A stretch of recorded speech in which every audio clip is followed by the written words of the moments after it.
Akan kursus latihan melalui SENS. Penilaian PMD mengenai usaha perangi nyamuk Aedes. Remaja Melayu yang hilang di Laut Sembawang belum ditemui.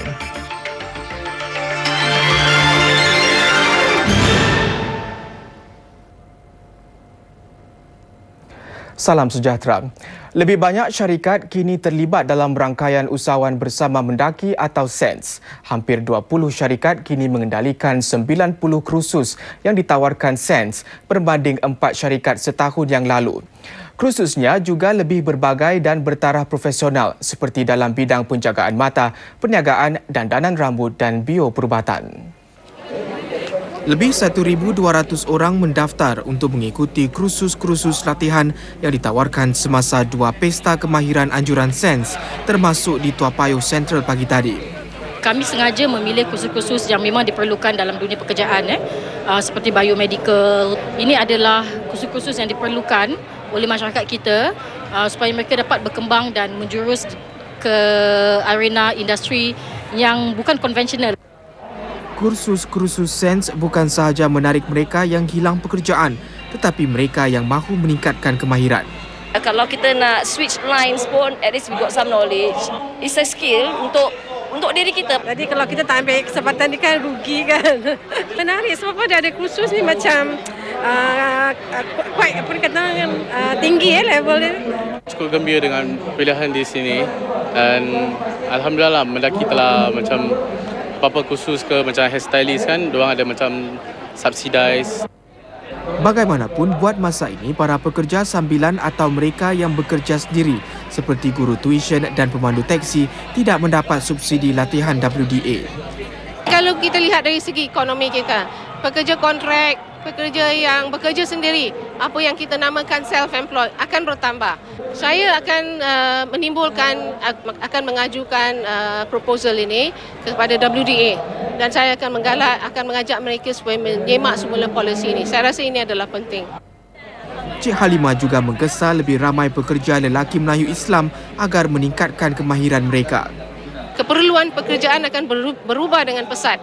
Jadi mereka perlu mengambil inisiatif yang lebih untuk mendapatkan kemahiran baru. Jika tidak, saya khawatir kalau keadaan ekonomi berubah, pekerjaan yang datang memerlukan pekerjaan lebih tambah nilai, mereka tidak dapat melakukan pekerjaan demikian. SENS hari ini juga mengiktiraf sumbangan 15 duta pembelajaran dan 21 rakan kongsi dalam kempen kemahirannya. Menteri Negara Ehwal Luar Zainul Abidin Rashid yakin Dewan Perniagaan dan Perusahaan Melayu mampu membantu usaha Singapura meneroka peluang-peluang perniagaan baru di luar negeri, terutamanya di Timur Tengah. Ini berdasarkan kejayaan misi dagangan DPPMS ke Turki bulan ini yang turut disertai Encik Zainul. Semasa misi seminggu itu, 3 MOU ditandatangani antara DPPMS dengan Dewan-Dewan Perniagaan Istanbul, Izmir serta Musiat, sebuah persatuan perniagaan bebas. 3 MOU ini membuka ruang kepada para peniaga Singapura menjalin kerjasama dengan hampir 400,000 syarikat di Turki. Bidang-bidang niaganya pula berbagai, dari sektor makanan, perabot, binaan hinggalah kejuruteraan. Para peniaga Turki memang mengalu-alukan perdagangan Singapura ke sana untuk mencuburi bidang construction, bidang pembinaan, kerana di sana pembinaan adalah satu bidang yang sangat berharga, iaitu kita diberitahu sampai $300 bilion. Jadi satu bidang yang sangat lukratif, sangat mewah yang patut kita ambil manfaat. Misi dagangan ini adalah inisiatif kedutaan Turki yang mahu meningkatkan jumlah ekspornya ke Singapura. Pada masa sekarang, nilai dagangan dua hala mencapai $345 juta Amerika setahun. Satu jumlah yang rendah berbanding nilai keseluruhan perdagangan Singapura. Presiden DPPMS Zain Abdullah menyifatkan misi dagangan ini yang paling berjaya pernah dianjurkan Dewan. Saya rasa ini adalah satu misi dagang yang sangat berjaya kerana apa yang saya dapat lihat dan saya dengar yang peserta sibuk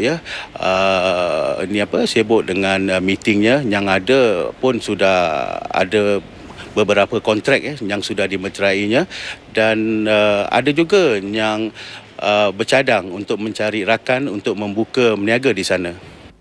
Encik Zin mendedahkan sebuah jawatan kuasa kecil akan dibentuk dalam masa 2 minggu lagi untuk menjalankan langkah-langkah susulan MOU itu. Encik Zainul Abidin Rashid akan menjadi penasihat jawatan kuasa 4 anggota itu yang termasuk seorang wakil kedutaan Turki. Kita melihat Turki sebagai satu gateway atau pintu gerbang ke kawasan Timur Tengah dan juga Central Asia dan juga kepada Eropah. Dan kita mengharapkan bahawa Turki akan melihat Singapura sebagai satu pintu gerbang bagi kawasan Asia Tenggara dan juga Timur Jauh. Kami yakin bahawa Dewan Perniagaan Melayu akan dapat memainkan peranan yang lebih aktif dan lebih progresif dalam usaha Singapura umumnya untuk menjangkau keluar ini.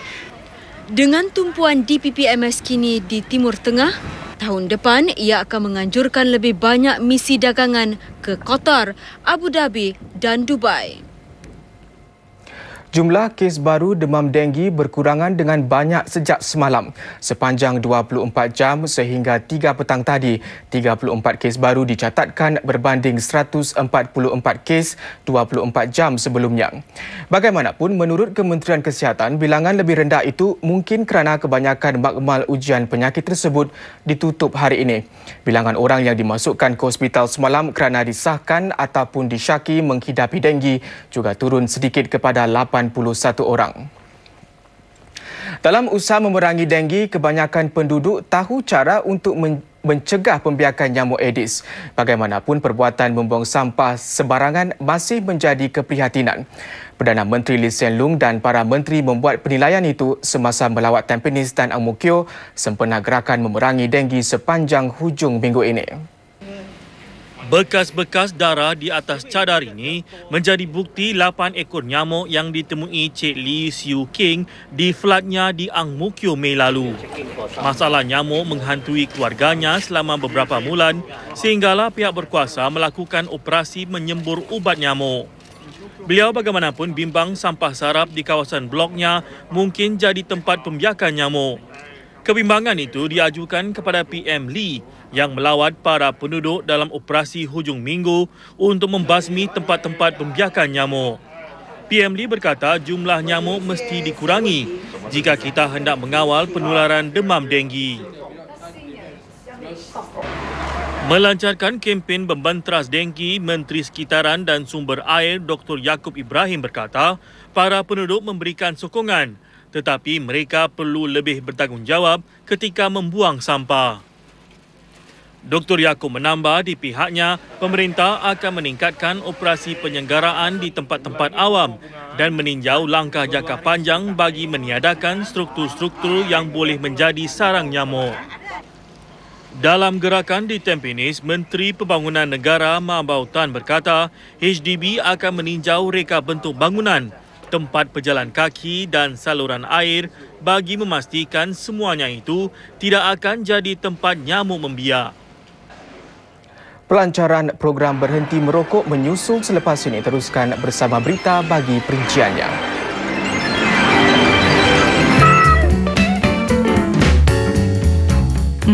Tetap segar. Semestinya folio dari Mitsubishi Electric.